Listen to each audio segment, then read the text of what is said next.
2002년 5월 31일 새벽 미국 메릴랜드주 오션시티에 있는 후터스에 침입자가 있다는 무음 경보가 경찰서에 전달되었습니다. 경찰이 후터스에 도착했을 때 남자와 여자 두 사람이 식당에서 나오는 것을 발견했습니다. 둘 다 후터스 상품을 잔뜩 들고 걸어가고 있었습니다. 식당의 경보기는 무음으로 침입자가 있을 시 경찰에게만 울리도록 되어 있어서 도둑은 경찰의 경보가 갔다는 사실을 모르고 있었습니다. 경찰관들은 차에서 내려 도둑들에게 다가갔고 훔친 물품을 확인 후 바로 체포하려 했습니다. 방금 훔친 물건과 함께 그들의 몸을 수색하자 남녀 모두 무기를 소지하고 있었습니다. 여자는 매그넘 리볼버와 칼을, 남자는 9mm 권총과 칼을 들고 있었습니다. 그들은 벤저민과 에리카로 부부 사이였습니다. 수갑을 채우려 하자 에리카는 자신이 공황 발작을 겪고 있어 진정제를 먹어야 한다고 울부짖었습니다. 경찰관이 그녀의 가방에 약이 있는지 찾으려 열었을 때 훨씬 더 흥미로운 것을 발견합니다. 바로 거의 일주일 전에 오션시티에서 마지막으로 목격된 버지니아 출신 조슈아 포드와 제니 크러즐리의 신분증이었습니다. 부부는 신분증의 출처에 대해 입을 열지 않았습니다. 경찰은 신문을 위해 즉시 경찰서로 이송합니다. 24살의 젊은 부부는 4년 전인 1998년에 결혼했습니다. 에리카는 1978년 펜실베니아주에서 외동딸로 태어났습니다.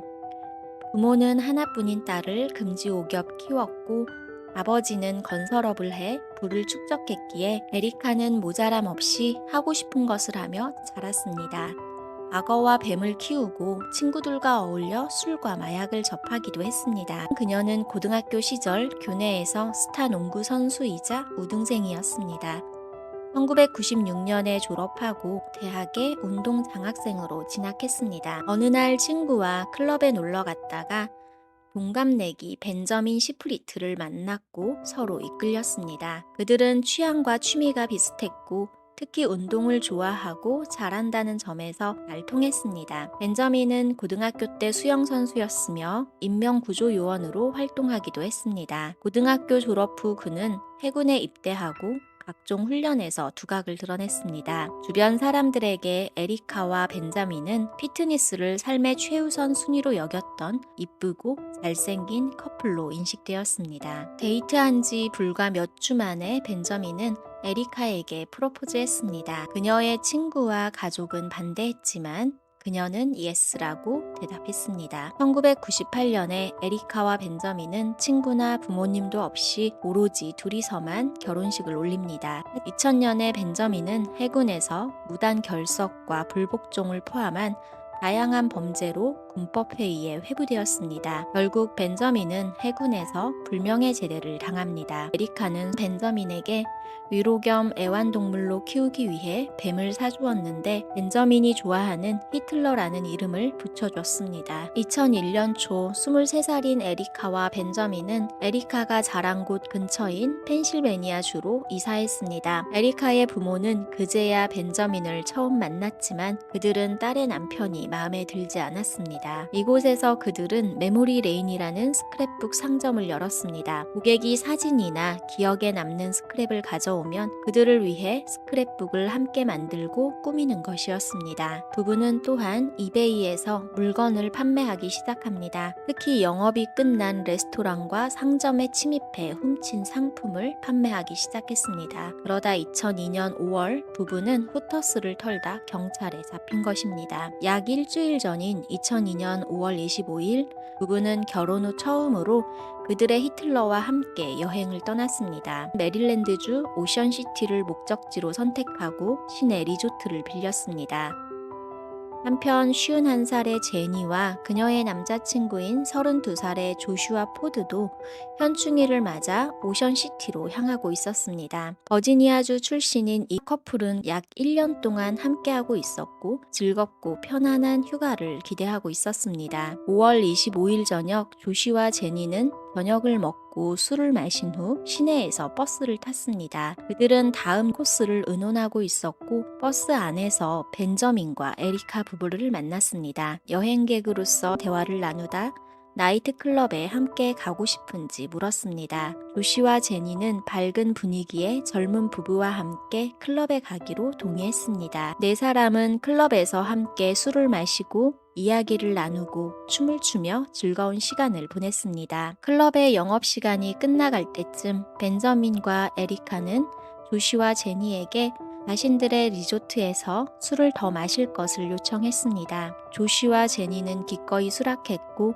그날 이후 아무도 조시와 제니를 볼 수 없었습니다. 휴가가 끝나도 각자의 직장에 나타나지 않자 가족과 동료들은 걱정이 되어 실종 신고했습니다. 한편 경찰은 조시와 제니의 흔적을 찾기를 바라며 에리카 부부가 머물고 있던 리조트로 향했습니다. 경찰은 방 곳곳에서 흔적을 찾았습니다. 여행지에서 찍은 조슈아, 제니의 사진과 그들이 머물던 콘도의 열쇠를 발견했습니다. 화장실 문 앞에 페인트와 접착제가 놓여 있었는데 화장실 문에 동그란 구멍을 메꾼 흔적이 남아 있었습니다. 경찰은 그것이 총알 구멍임을 알아봤고 접착제를 부은 뒤 페인트로 덮은 것으로 추측했습니다. 안방과 욕실에서 코카인과 혈흔을 발견했고 테이블 위에 사용된 총알 몇 개가 놓여 있었습니다. 총알은 에리카가 갖고 있던 매그넘 리볼버의 탄피였고 그중 한 개엔 피가 묻어 있었는데 DNA 검사 결과 조시의 것으로 밝혀졌습니다. 신문 중에 벤저민은 진술을 거부하고 즉시 변호사를 요청했습니다. 반면 에리카는 곧바로 진술을 시작합니다. 그녀는 남편 벤저민이 살인을 저질렀다고 주장했습니다. 조시와 제니가 리조트로 들어왔고 에리카는 곧 지갑이 없어진 것을 깨닫습니다. 분명 리조트에 들어올 때까지도 있었기 때문에 이 커플을 의심했고 훔치지 않았다고 부인하는 그들에게 벤저민이 총을 들어 위협했습니다. 그들은 화장실로 들어가 숨었지만 벤저민은 문을 향해서 총알을 발사합니다. 결국 화장실 문이 열렸고 그들에게 계속해서 총을 발사했습니다. 에리카 자신이 한 일은 남편의 시체 처리를 도운 것뿐이라고 주장했습니다. 시신이 어디에 있는지 묻자 남편과 함께 절단한 뒤 한 마트의 쓰레기통에 버렸다고 했습니다. 그녀는 남편이 무서워서 그의 말대로 따를 수밖에 없었다고 울면서 진술했습니다. 경찰은 가까운 매립지를 수색한 끝에 사건 발생 9일 만인 6월 3일 매립지에서 버려진 신체 조각을 찾아냈습니다. 하지만 안타깝게도 제니의 한쪽 다리와 조시의 몸통과 팔밖에 회수하지 못했습니다. 오늘날까지도 나머지 유해는 아직 발견되지 않았습니다. 제니의 한쪽 다리만으로는 사망 원인을 알 수 없었으나 조시의 유해에서는 3발의 총알이 발견되었습니다. 그것은 모두 에리카의 매그넘 총알이었습니다. 에리카와 벤자민은 조시와 제니를 살해한 1급 살인 혐의로 기소되었지만 각자 무죄를 주장합니다. 2003년 3월 31일 벤저민의 재판이 먼저 시작되면서 부부는 서로에게 책임을 전가하기 시작했습니다. 법원 문서에 따르면 에리카는 남편의 권력과 통제에 대한 집착과 그의 가치관은 히틀러와 완벽히 일치한다고 주장했습니다. 벤저민을 인종차별주의자, 편협한 사람, 정신적, 육체적으로 학대하는 통제자라 했습니다. 에리카는 계속해서 벤저민이 살인을 주도했고 그녀는 수동적인 역할만 했다고 주장했습니다. 그러나 벤저민 측은 배심원들에게 에리카가 술, 항불안제, 다이어트 약을 혼합하여 취해서 살인했다고 말했습니다. 벤저민은 그의 아내가 커플을 죽이는 동안 옆에 서 있었습니다. 그는 평소 에리카의 변덕스러운 행동을 두려워했기 때문에 시체 처리하는 것을 도운 것뿐이라며 살인하지 않았다고 주장했습니다. 벤저민은 살인 무기는 에리카가 소지한 매그넘 리볼버라고 말했습니다. 부부는 서로를 살인자라고 주장하고 있었습니다. 그리고 재판장에 증인이 참석했습니다. 증인은 멜리사라는 22살의 여성으로 자신이 부부의 다음 희생자가 될 뻔했다고 증언했습니다. 그녀는 남자친구 저스틴으로부터 초대받은 저녁 식사 자리에서 부부를 처음 만났다고 증언했습니다. 멜리사는 남자친구와 만나기로 한 장소에 도착했을 때 그들은 모두 술에 취해 있었습니다. 남자친구는 운전하고 가던 중 타이어가 펑크나서 부부에게 도움을 받았고 보답으로 저녁 식사에 초대한 것이라고 했습니다. 에리카는 처음 보는데도 마치 가장 친한 친구인 것처럼 멜리사를 포옹했습니다. 조시와 제니처럼 멜리사와 저스틴도 부부가 머물던 리조트에 초대받아 갔습니다. 멜리사는 자신의 인생에서 가장 기괴했던 밤 중 하나였다고 설명합니다. 부부는 완전히 정신이 나간 것처럼 보였고 객실에 도착하자마자 에리카는 애완용 뱀을 데리고 와 그녀에게 보여주었습니다. 그러고 나서 그녀는 신나게 웃더니 함께 욕조에서 놀자고 제안했습니다. 하지만 에리카의 기분은 금세 바뀌었습니다. 처음에 그녀는 현기증이 날 정도로 방방 뛰다가 이내 울먹거렸습니다. 그러다가 그녀는 지갑을 잃어버렸다고 소리치며 화를 냈습니다. 그때까지 별로 활기가 없었던 벤저민은 벌떡 일어나 지갑을 가져간 사람은 제발 돌려달라고 애원했습니다. 그러더니 허리춤에서 권총을 뽑아들고 총알 구멍이 난 화장실 문을 가리키며 자신들이 한 커플에게 총을 쐈고 오늘 밤 너희들도 그렇게 될 것이라고 벤저민이 말했습니다. 커플은 공포심에 사로잡혔고 그들의 몸과 가방을 열어 지갑이 없음을 확인시켜줬습니다. 지갑을 찾지 못하면 죽는다는 벤자민의 위협에 커플은 서둘러 객실을 수색했습니다. 그러다가 쿠션 뒤에 숨겨놓은 지갑을 발견했습니다. 그 순간에 멜리사는 이것은 기괴한 게임이라고 생각했습니다. 부부는 사람들에게 겁주는 것을 즐겼다고 배심원들에게 말했습니다. 하지만 멜리사는 제니 커플을 그가 죽인 것인지 그의 아내가 죽인 것인지 또는 둘이 죽인 것인지 정확히 듣지는 못했다고 했습니다. 이틀에 걸쳐 심의한 끝에 배심원단은 벤저민에게 조시 살해에 대해선 무죄를, 제니에 대해 2급 살인 혐의와 후터스 절도 혐의만 유죄를 선고했습니다. 이는 판사를 경악하게 만들었습니다.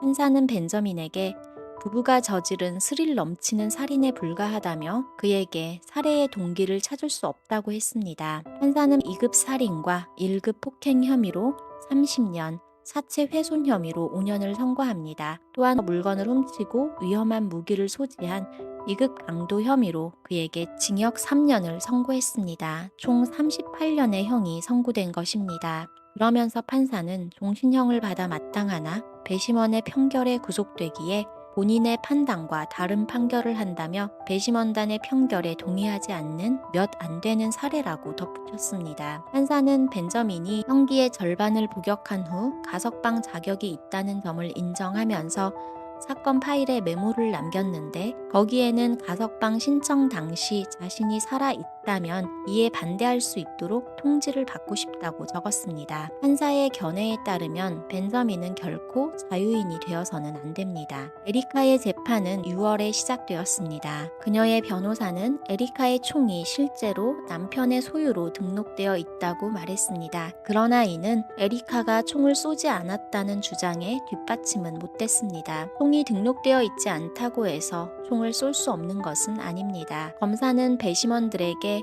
에리카가 조시와 제니를 그들의 리조트로 유인해 데리고 놀다가 결국 살해했다고 말했습니다. 살인 행위가 그들에게 스릴을 주었다는 것 외에는 다른 이유가 없다고 주장했습니다. 검사는 에리카가 조시가 끼고 있던 독특한 용 반지를 포함해 희생자들이 남긴 트로피를 보관했다고 말했습니다. 실제로 그녀는 살인사건 이후 며칠 동안 해변에서 찍은 사진에서 조시의 피가 묻은 반지를 목에 걸고 있었습니다. 사진 속 두 사람은 여유롭고 태평한 모습을 보이며 자신들이 한 일에 후회가 없다는 것을 보여준다고 했습니다. 검사는 또한 그녀가 4개의 사용한 탄피를 기념품으로 보관했다고 덧붙였습니다. 에리카는 커플이 1,000만 원 상당의 할머니의 반지가 들어있는 그녀의 소중한 빨간색 가방을 훔쳤다고 믿었기 때문에 살인을 저지른 것이라고 주장했습니다. 에리카는 며칠 후 멜리사에게도 동일한 상황을 다시 연출했습니다. 그러나 멜리사가 벤저민의 재판에서 증언했듯이 검사는 지갑이 사라졌습니다. 사라진 적이 없었다고 말했습니다. 검사는 에리카가 물리적으로 방아쇠를 당겨